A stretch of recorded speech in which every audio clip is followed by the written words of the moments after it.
I stood in the pulsing heart of a Las Vegas nightclub, the bass thumping through my chest like a second heartbeat, watching my brother, James, laugh with his groomsmen. The strobe lights painted his face in fleeting bursts of color, but I couldn't shake the dread coiling in my gut. By the end of the night, James would shatter my world in a way I never saw coming. It was the summer of 2024, and James, my older brother by 3 years, was about to marry his high school sweetheart, Emily.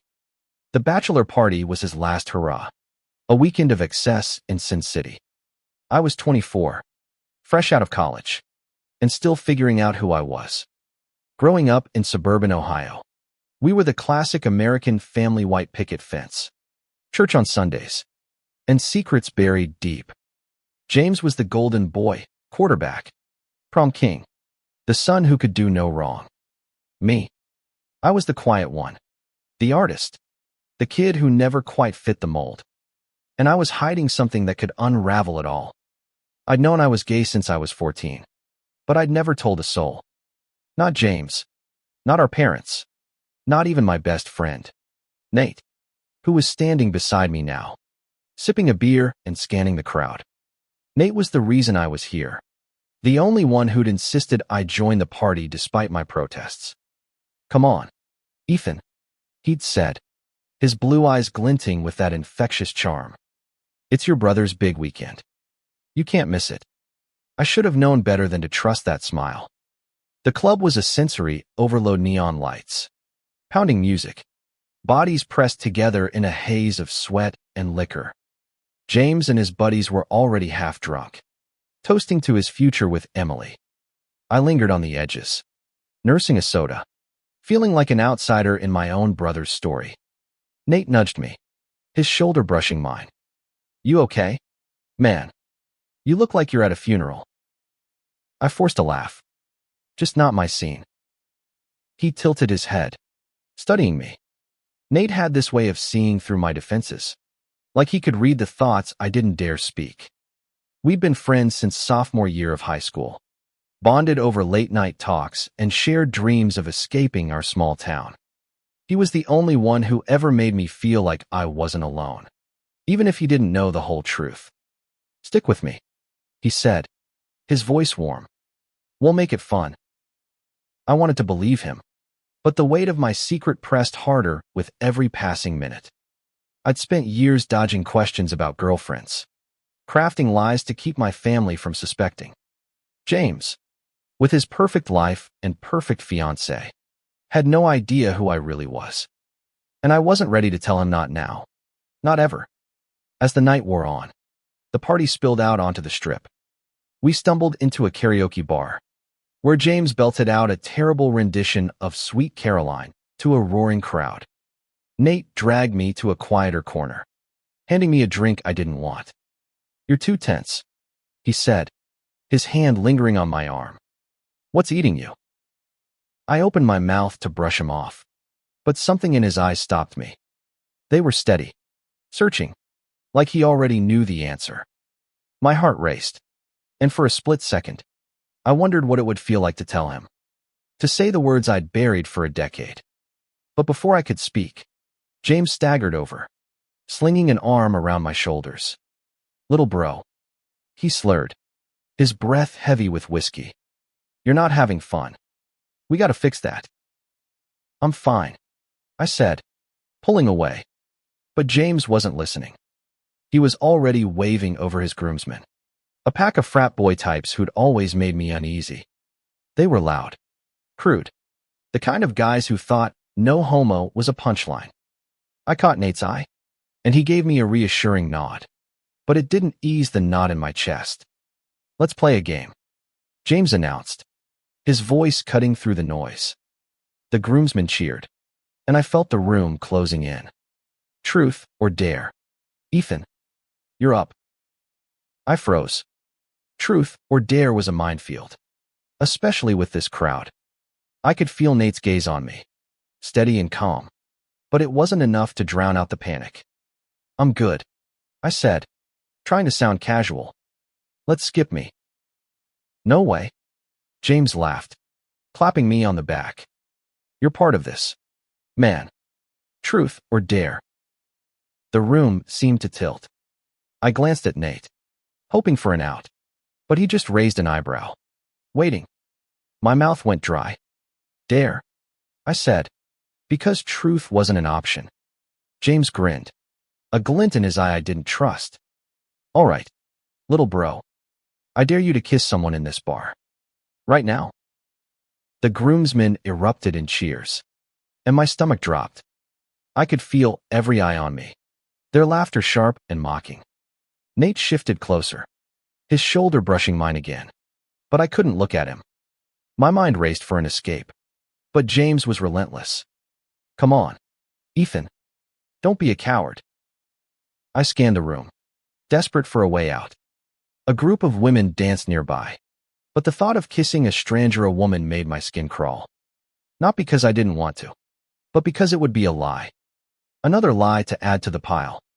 I turned to James, my voice tight. I'm not doing this.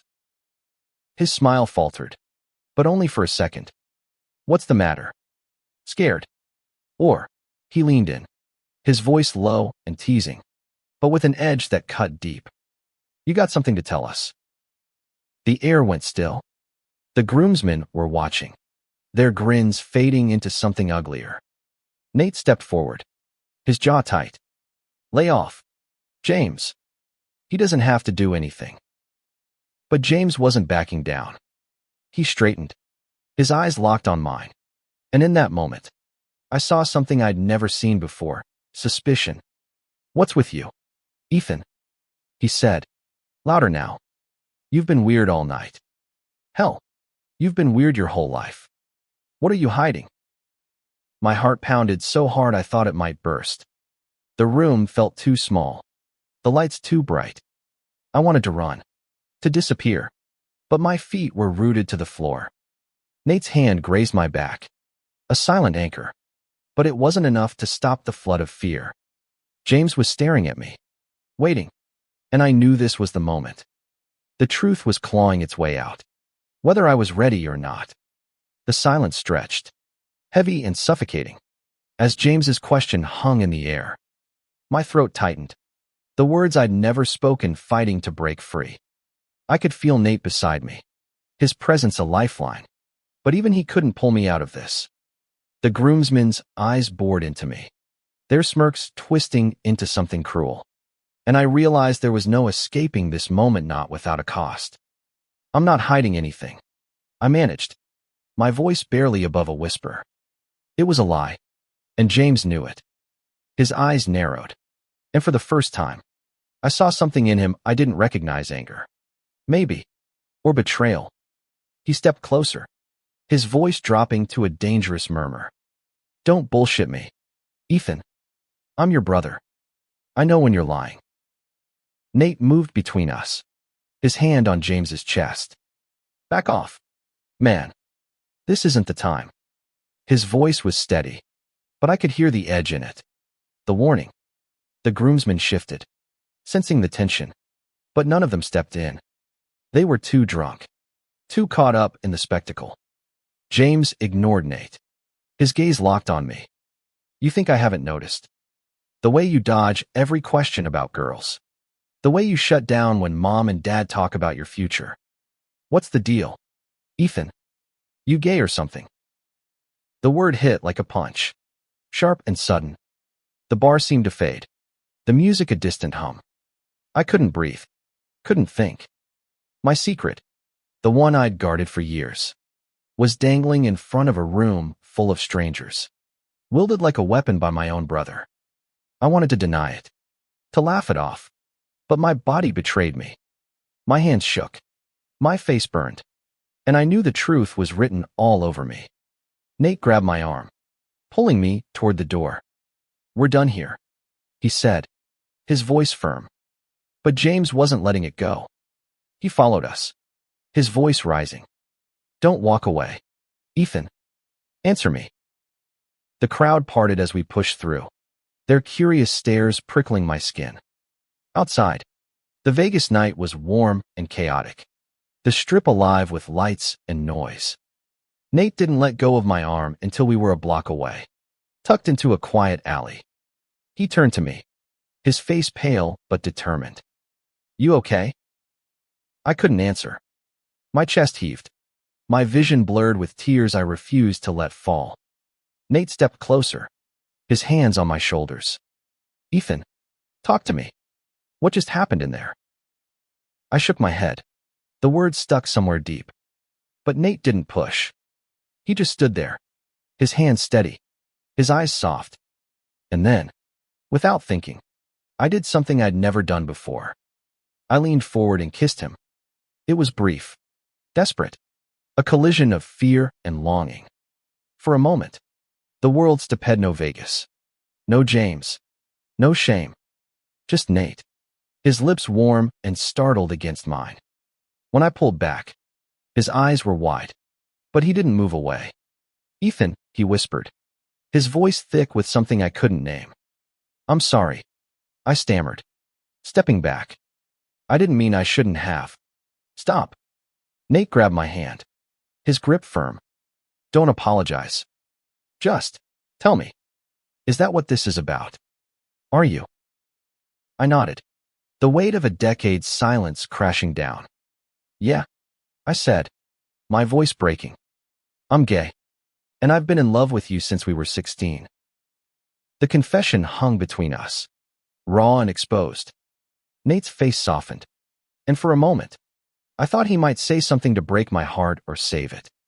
But before he could, footsteps echoed behind us. James. He stood at the mouth of the alley, his silhouette stark against the neon glow. "So it's true," he said, his voice cold. "My brother's a fag." The word cut deeper than I thought possible. I flinched, and Nate stepped in front of me, his fists clenched. "Don't you dare talk to him like that," he snapped. "He's your brother." James laughed, a bitter sound. "My brother? He's been lying to me his whole life.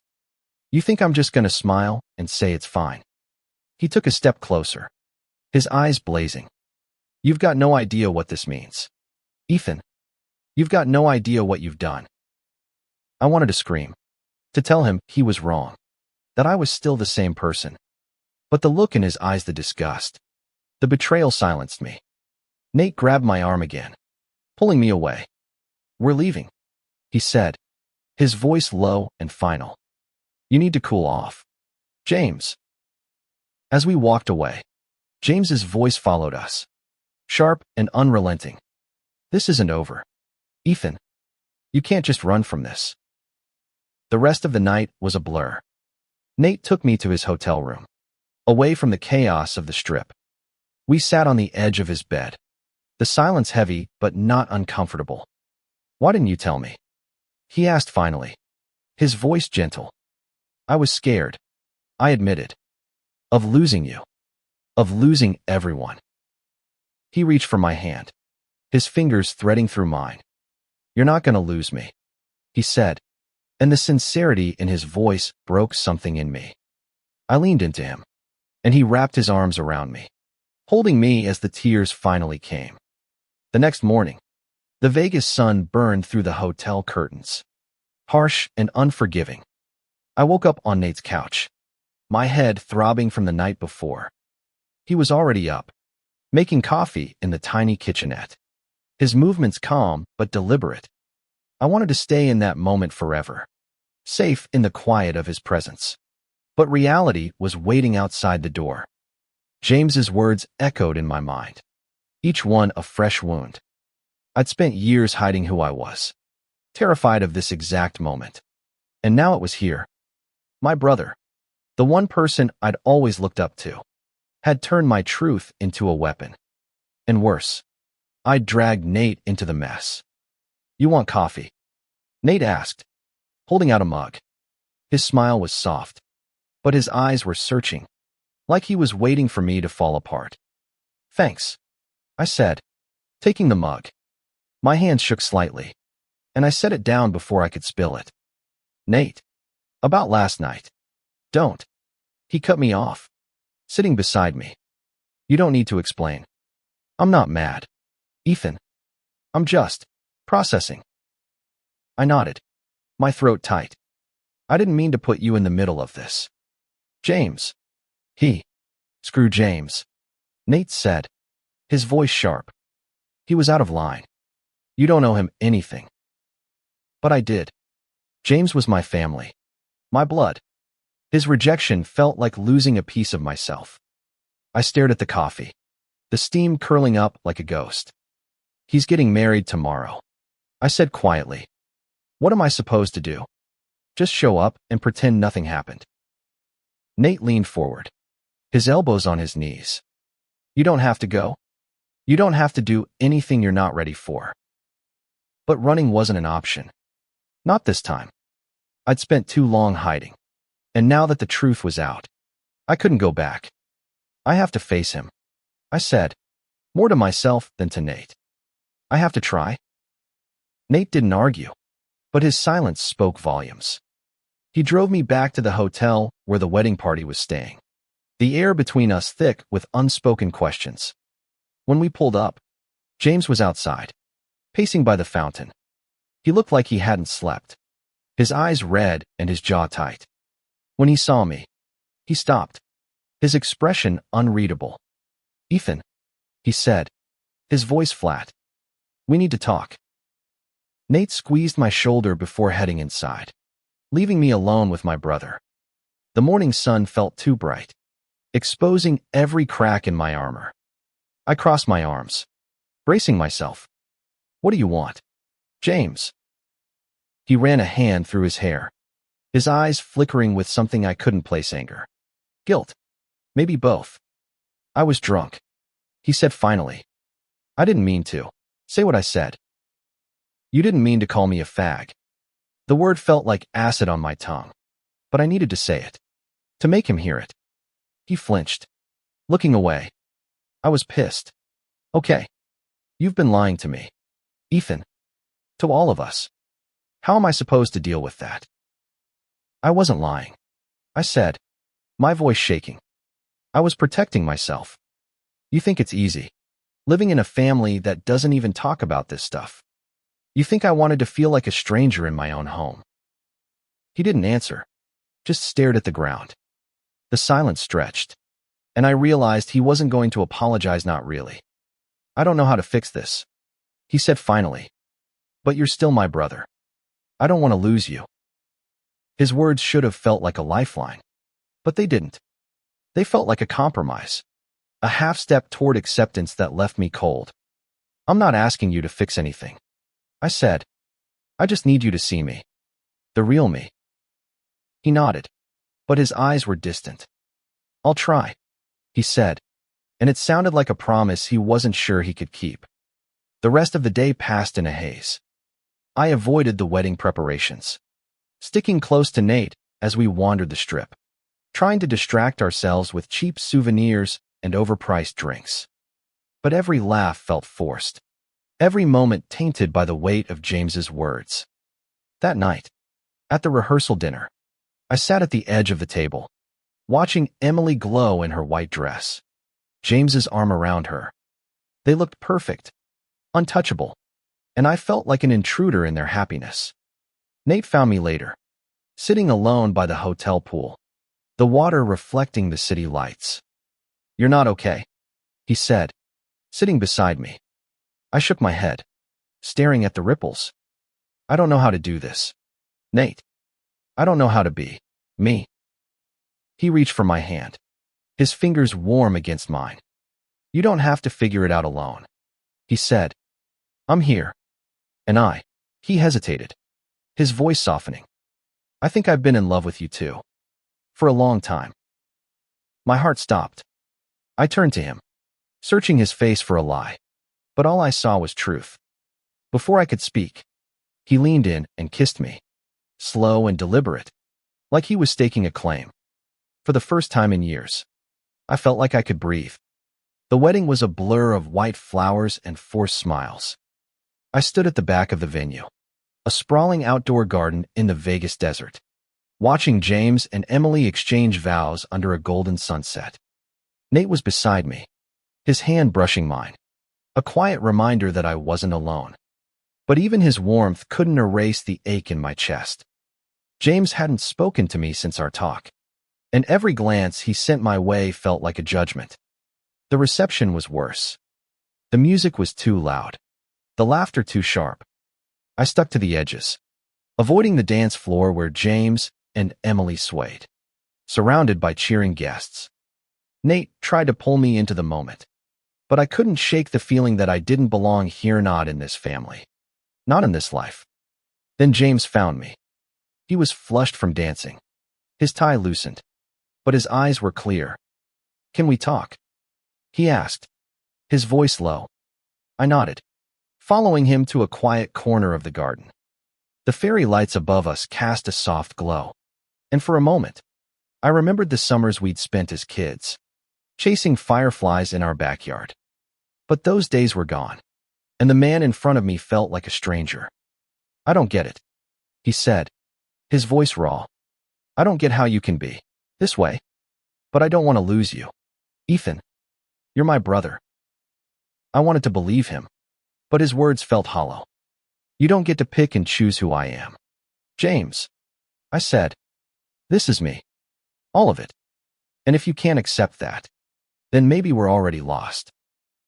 He looked like I'd slapped him, but he didn't argue. Instead, he reached into his pocket and pulled out a small envelope. "I was going to give this to you later," he said, handing it to me. "But I think you need it now." Inside was a letter, written in his messy scrawl.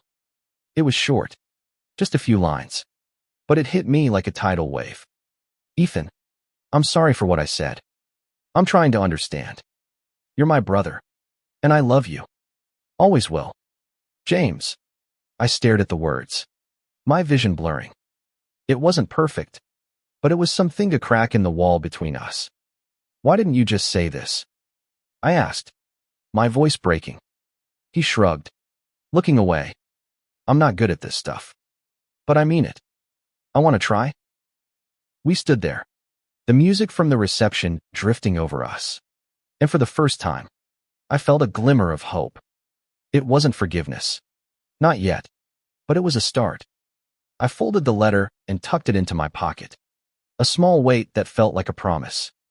Later, as the night wound down, Nate found me again. We slipped away from the party, wandering into the garden where the air was cool and quiet.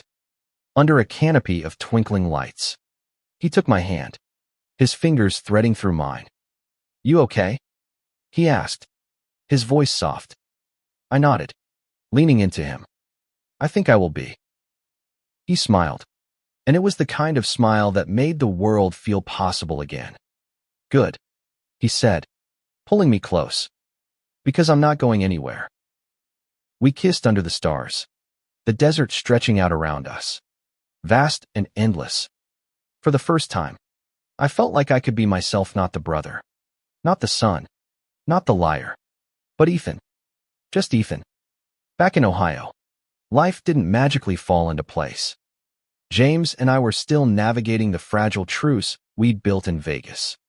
He called me a week after the wedding, his voice hesitant but sincere. I meant what I said.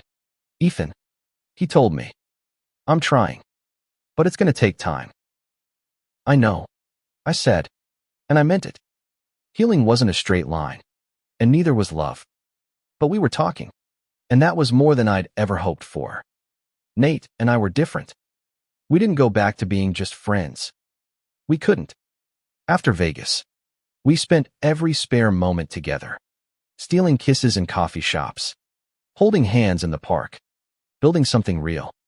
It wasn't easy. Coming out to my parents was a storm of tears and awkward silences, but Nate was there, steady as ever, reminding me that I was enough. One night, as we sat on my apartment balcony, watching the stars over the Ohio skyline, Nate turned to me, his eyes bright. "You know what?" he said. "I'm glad James was an idiot at his bachelor party, because it brought us here." I laughed, the sound lighter than I'd felt in years. "Yeah," I said, leaning into him. "Me too." The memory of that night in Vegas still shakes minute because of the pain, but because of what it started. It broke me open, forced me to face the truth, and led me to a love I never thought I could have. James's words had cut deep, but they'd also set me free. And as I sat there with Nate, the stars above us and the future ahead, I knew I'd never hide again.